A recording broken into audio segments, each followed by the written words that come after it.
Sha'i gani wallahi tallahi Mr. na ka samu mai alluran malaria mai tanakuda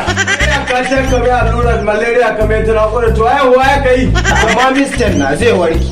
asibiti ta bukale ba ta da unhani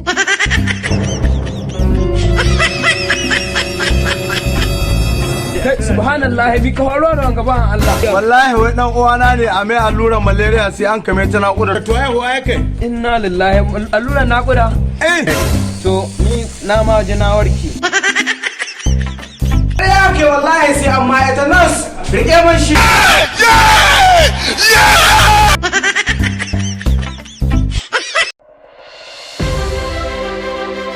Ɗanbilu Pharmacy Nigeria Limited shahararriyar pharmacy nan wacce ta yi fice gudun kula da marasa lafiya da kuma sai da magani a sauƙaƙe wato Ɗanbilu Pharmacy Nigeria Limited suna da ƙwararrun likitoci ga kuma kayan gwajin mara lafiya irin na zamani sa'annan ga kuma rahusar biyan kuɗi da girmamawa da mutuntawa da kuma waɗanda ke sha'awar kiwo yau nisa ta zo kusa akwai Ɗanbilu Agrovet manne da cikin Ɗanbilu Pharmacy Nigeria Limited. Za ku iya samun Ɗanbilu Pharmacy Nigeria Limited kaɗai a tudun wada bayan masallacin Malam Haruna akan titin 'yan dusa bayan kasuwar ƙaura na Modern Zamfara State.